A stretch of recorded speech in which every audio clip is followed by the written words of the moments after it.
Hi guys, my name is Maddie and welcome to Don't Judge a Book, and today we're going to be talking about one of my favorite tropes, which is friends to lovers, and this video is going to contain several different subgenres of romance and what I like in that book besides just friends for lovers, so I hope y'all enjoy. So the first book I have is not technically romance based, but I wanted to put it in here because it is friends to lovers, and I do love a good mystery in my book. Like, I love that part of the plot.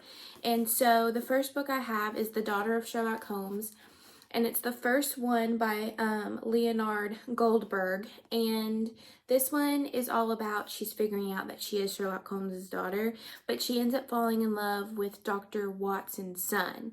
So they are friends, of course, throughout the whole book, and then at the end we get a romance, but the whole time, like, they're flirting and he's very protective of her, and I thought it was really cute, and so I put it in here because I know not everybody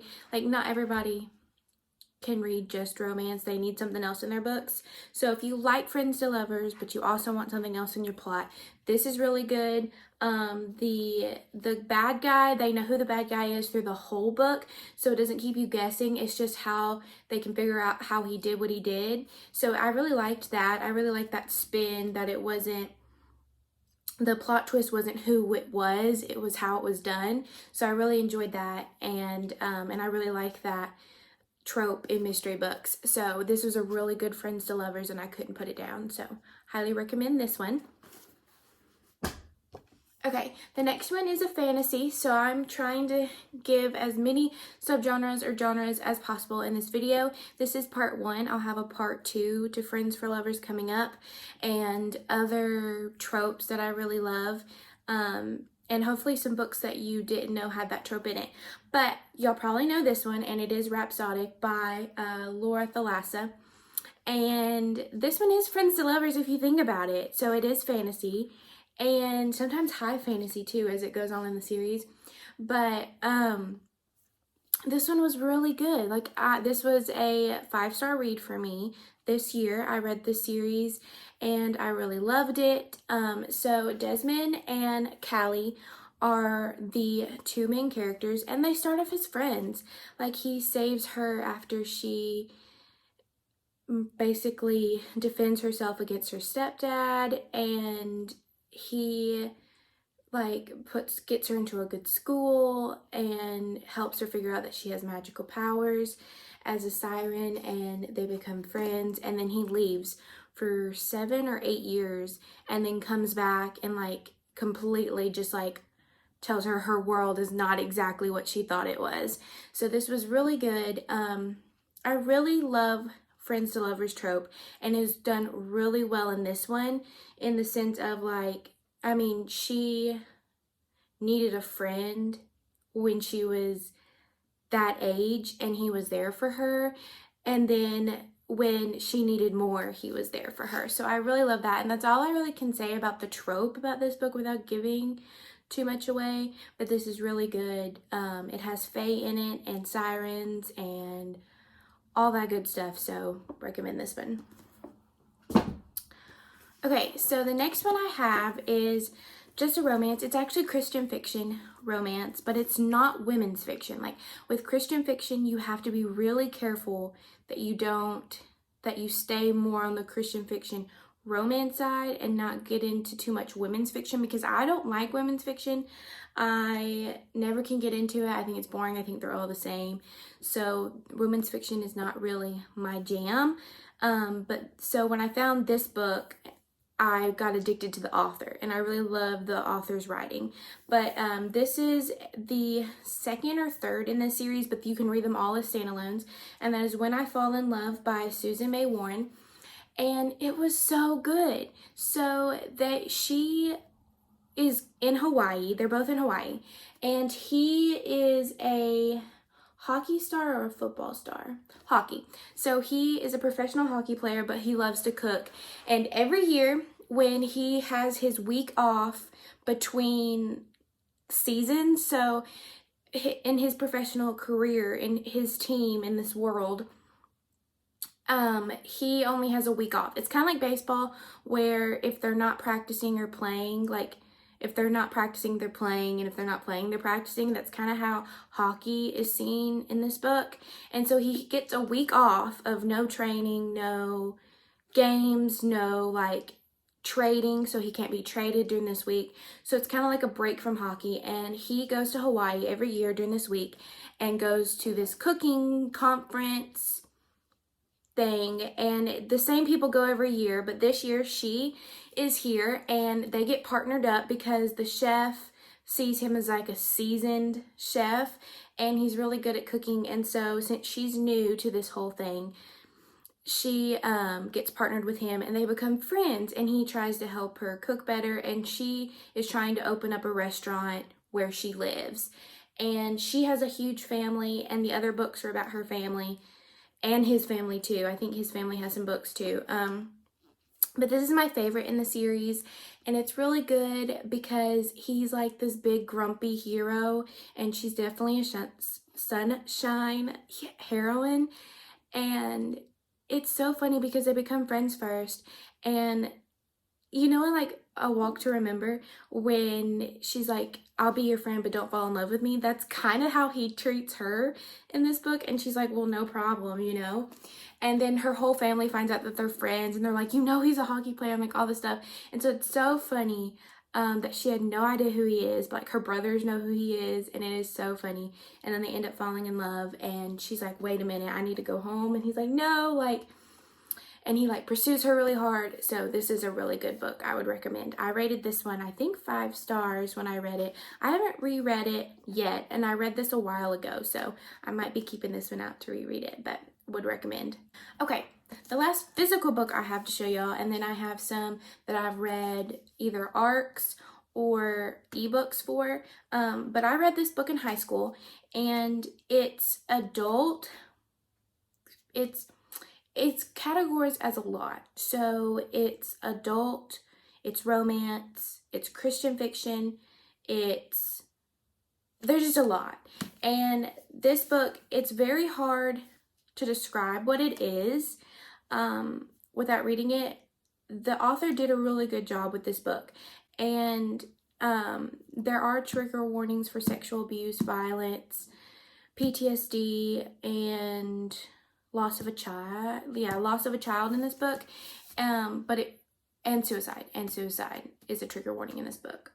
I read it in high school for a book report and could not put it down when I picked this book.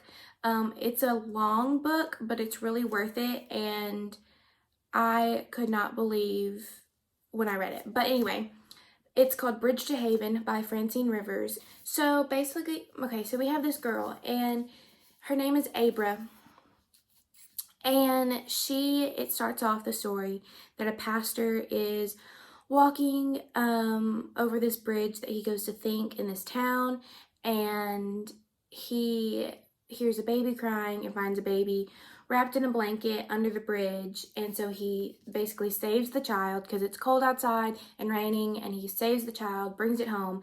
And his wife, they already have a son together. His wife has had several miscarriages since having their son, and she's always wanted a little girl. And so she talks him into keeping the baby with them instead of bringing it to like the hospital for foster care. And so she ends up having another miscarriage, and her body doesn't react well to it, and she ends up getting really sick. And as she's dying, she makes him promise that they won't get rid of the baby. And so he promises that to her, and his wife dies, and she is raised by him. So she like jumped forward a little bit when she's like a toddler, and she's basically being raised by him as her dad. And she mostly plays with Joshua, the pastor's son, and so they become really close. And then he has to go away for something, but he's taking his son with him, but he doesn't want to take her. And so he leaves her with another family that has a little girl her age and has been trying for another kid but can't either. And so he's like, you know what, this family will take care of her more than I can. And he gets really depressed about his wife, and he is like, I already have the responsibility of my own son. I don't need to take on more of her. And so she becomes really upset because she is now at the age where she notices when her parents aren't around.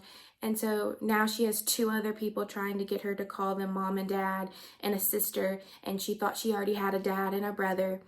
And so then we jump forward, and she fights with her family all the time. So she fights with her new parents all the time and her sister, and they were really close. They got really close in like middle school, and then she just kind of figured out the truth about everything and decided, you know what, like I don't need your pity. She feels like they're pitying her, so she basically says, I don't need your pity, like I don't have to be close to you. Joshua, the pastor's son, he becomes very protective of her and becomes her best friend, and he's like the golden boy, like quarterback of the little town, and he's gonna go to college.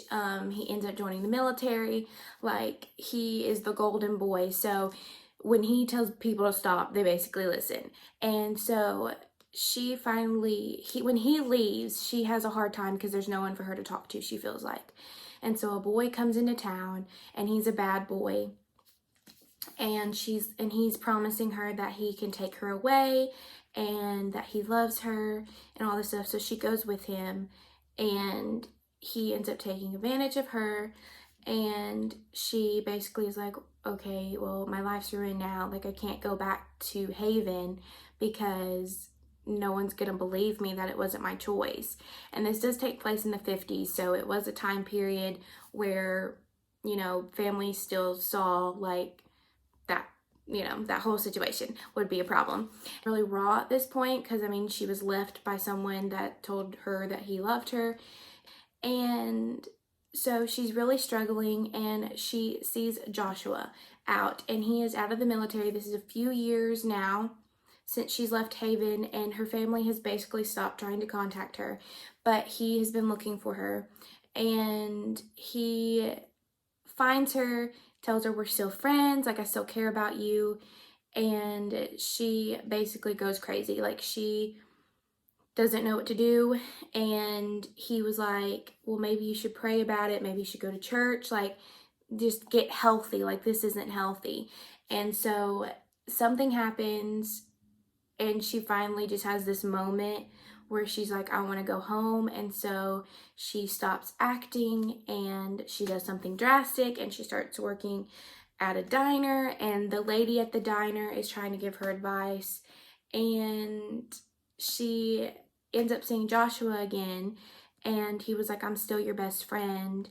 And she can tell, like, he's grown up, and she always thought he was cute, but now he's grown up into like a man, and he's like filled out and muscular because he was in the military, and she feels embarrassed because he saw the movie, and so she takes it to heart, and she gets really depressed because she thinks the only good person in her life saw the bad in her. And that was really hard to read. Like, I'm trying not to give too much away, like, of the feelings, because, like, you need to go into this story not knowing everything, and it takes you by surprise. But they do end up falling in love. So that's why it's on this list. But it's so cute how it happens, and it's a slow burn, and you just wait for it. And her whole life in Hollywood, and how behind the scenes it was, and when she goes to parties, is so incredibly dark, and how she pulls through it in the end, I think, is what makes me love this book so much. And how she is able to finally realize, you know what, like, everybody messes up, and God doesn't see you for your mess ups, he sees you for you. And I really loved this book, so I would definitely recommend this one. Okay, so another one is basically a middle grade, but as the series go on, they become more adult.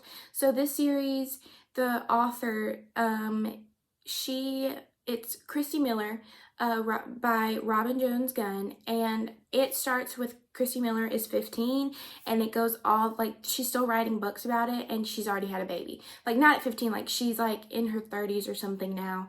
And so this series, you have to start it when she's 15, but it's, like, one of those series that you don't really mind it that it starts in high school, because every phase of life that you go through, Christy Miller goes through it. And I started it in middle school, so that's also a reason why it has a special place in my heart.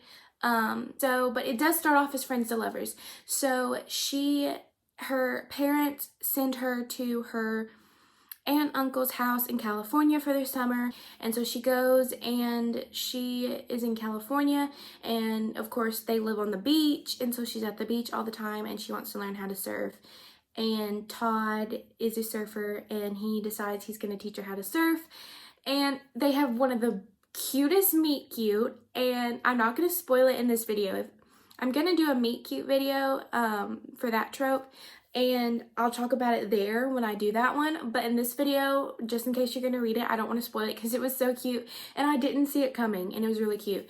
And so she basically thinks, like, in her 15-year-old mind, that, like, if a boy is trying to help you do something, he likes you, and don't see, like, what the other's intentions are. And so he's like, hey, I'll take you to Disney World because you haven't been. And so they're, like, on this, like, bicycle thing, and she's, like, chocolate on her face. It is so funny. Like, they're, like, it's just funny. Like, you have to read this book. So the next one I have is Done Being Friends by Trisha Grace, and this book was super cute, and I read it in high school, and I still reread it today, and it was, like, the first time that I really noticed the friends to lovers trope, like, in the sense of, like, realizing that, I want to read more where the friends fall in love. And this one, they've been friends since they were little. Their parents are business partners together, and their dads are best friends, and their moms do everything together. And so she grew up with him, and he was very protective of her. And so they become best friends, and then, but she's always had a thing for him, and he has always been, like, the playboy, and always, you know, gone for, like, in high school he always went for the cheerleaders, and she was always, like, she wasn't, like, punky or anything. She just was, like, she wore, like, jeans and sneakers everywhere, and, like, she wasn't a tomboy.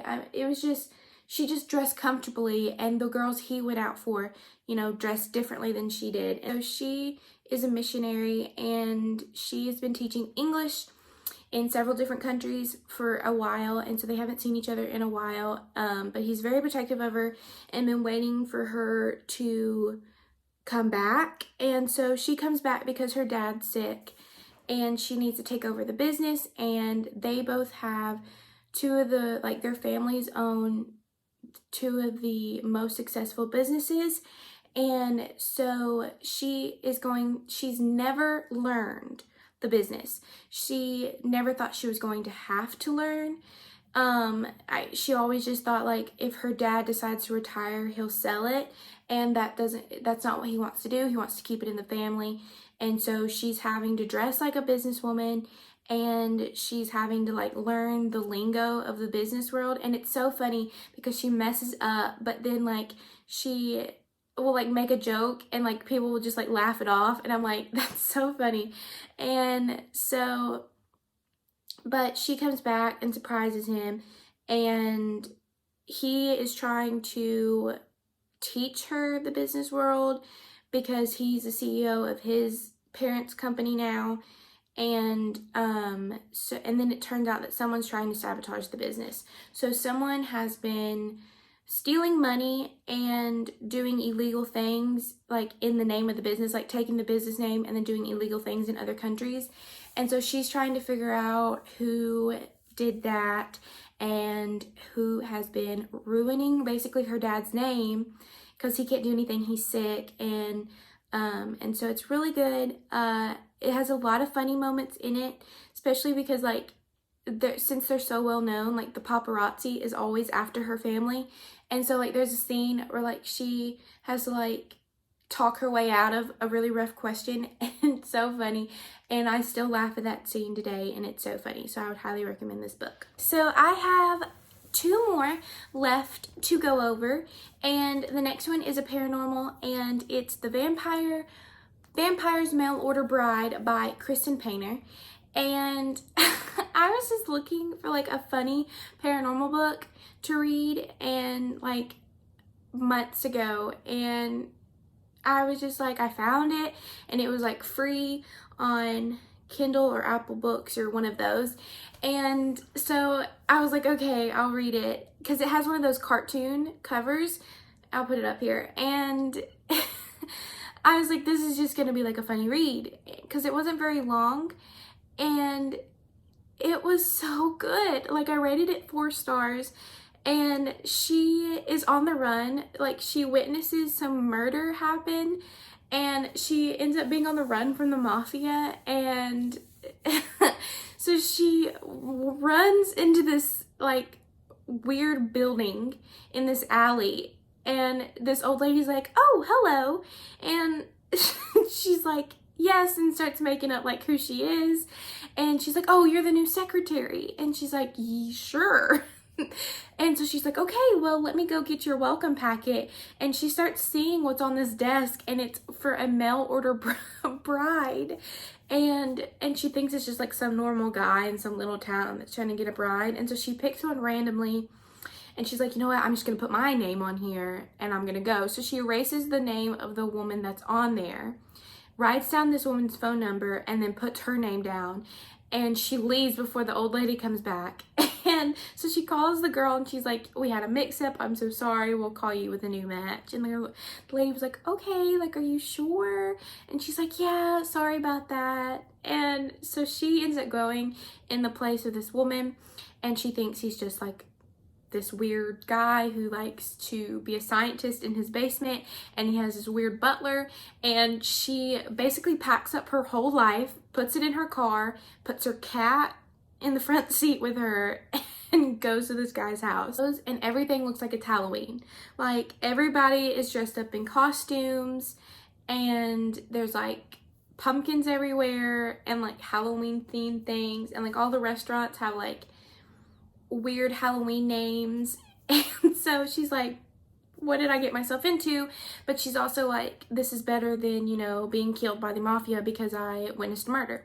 So his whole story is his grandmother wants him to get married, and even though they're vampires, his grandmother is really powerful and is best friends with a witch in town who makes special medallions that they wear around their necks to let them walk out in the sun.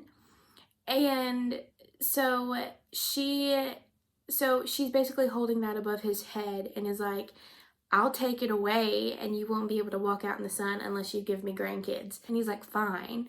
And so just to get her like off his back, he's like, I'll just send in for this mail order bride service for supernatural creatures. When this girl shows up, he's like, great, she's just gonna obsess that I'm a vampire. She's probably one of those Twilight fans, is literally what he says.